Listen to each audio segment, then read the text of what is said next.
If you guys enjoy what I do, be sure to hit that like button and subscribe. It really helps the channel and it's free and easy to do. Before we get started with today's video, I have an announcement to make. After years of telling other people's stories, I finally released one of my own. My novel Eternal Reign is available now in both ebook and paperback format for those of you who are like me and prefer to collect physical media. You can grab a copy right now on Amazon through the link in the description of this video. And now back to our regularly scheduled program. No one is allowed into the Valley of Corrupted Gravity without the permission of the King of Tibaroa, so Dart and his steadily growing group of travelers go to talk to him.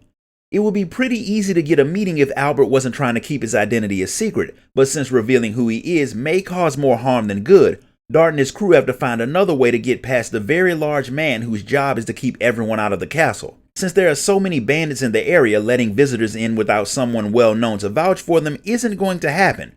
The good news is Dart's met a few people around town who may have enough clout to get him inside, so he heads back into town to see if any of them can help him.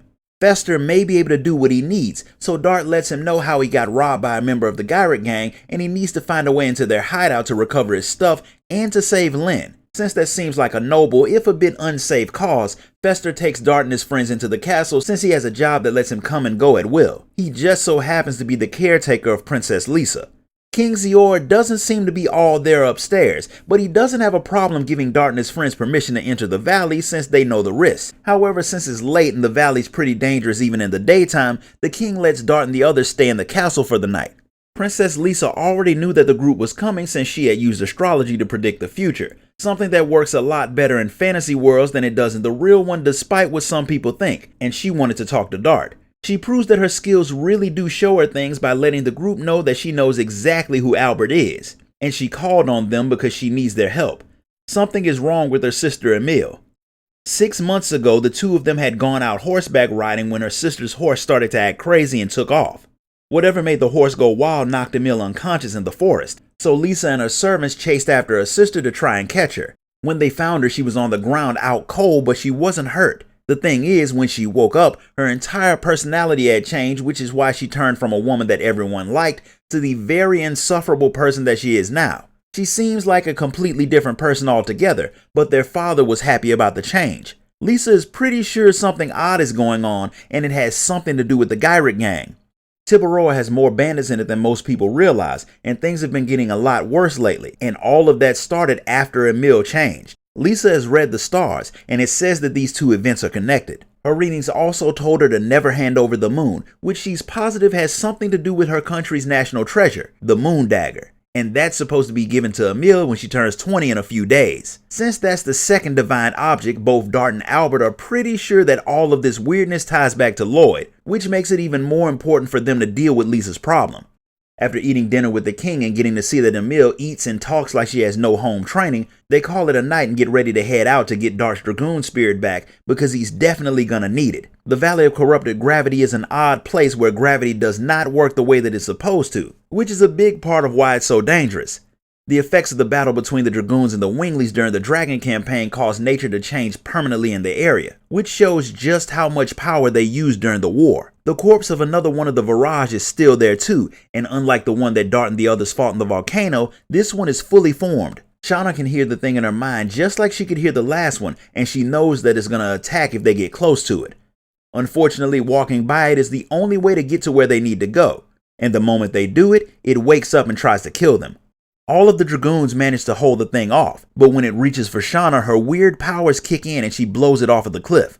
Despite her travels, Rose has never seen anything like that before, so she doesn't understand what Shauna's powers are any more than the others do. And since figuring it out now is not gonna happen, everyone makes their way out of the valley and into the Gyric gang's base. The fact that they all assume that walking into the place would be easy is a pretty obvious sign that they don't plan very well. But it gives the gang members the opportunity to box them all in and send out one of their best fighters to deal with Dart's group.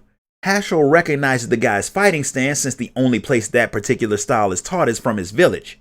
That makes him very eager to question the guy, so after he beats him up, he gets him to explain just where he learned the fighting style, because it could be a lead to where Hashel's daughter is. The man didn't learn it from any woman, so that's another dead end, but it turns out that their boss, Gyric, was a student of the style before he got kicked out of the school 20 years ago, which led to him becoming a bandit.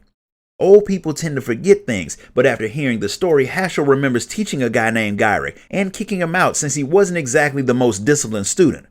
Finding out that his former student started the gang that's caused all of this trouble for so many people, Haschel runs off ahead to confront the man alone, something that Dart and the others are not going to let happen, especially since Gyrick is not going to fight him one-on-one anyway. As much as Gyrick talked about having surpassed his master, he does not do well in the fight, and both he and his right-hand man take some very serious wounds. Gyrick is fine with taking his defeat like a man, but Mappy not so much, and before he croaks, he pushes a button that makes a massive statue fall on everyone. They have no time to get out of the way, but lucky for them, Congo comes running in and catches the giant statue, saving the lives of the people who a few weeks ago he was trying to kill. He doesn't consider Dart an enemy anymore, and the reason he's there is because the place the bandits had set up shop in was a very important place to the Giganto people. There used to be a lot of them living there, but all but Congo had been killed by humans. He's not a fan of humans as a whole, but when he had been younger, Emperor Dole had saved him and said that he was trying to make a world where all races were equal. It would take a strong person to bring about a world like that, and since Dart was stronger than Dole, Congo wants to see if he can become the leader who can do just that. Becoming a world leader is not even remotely one of Dart's goals, but he welcomes the giant into his crew. That's all well and good, but they still need to find Lyn and Dart's Dragoon spirit. There's a hidden room beneath the throne where the bandits had been storing all of their stuff, but before they can head down there, Gyrick uses his last breath to tell them that Princess Emile is a fake, which is why she's been acting so weird.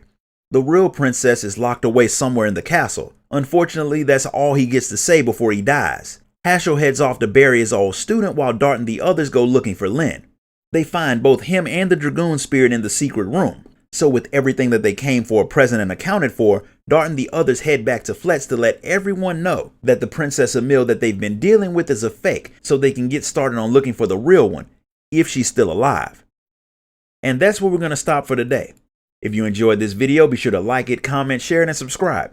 Grab a copy of my novel on your way out, and I'll see you all next time.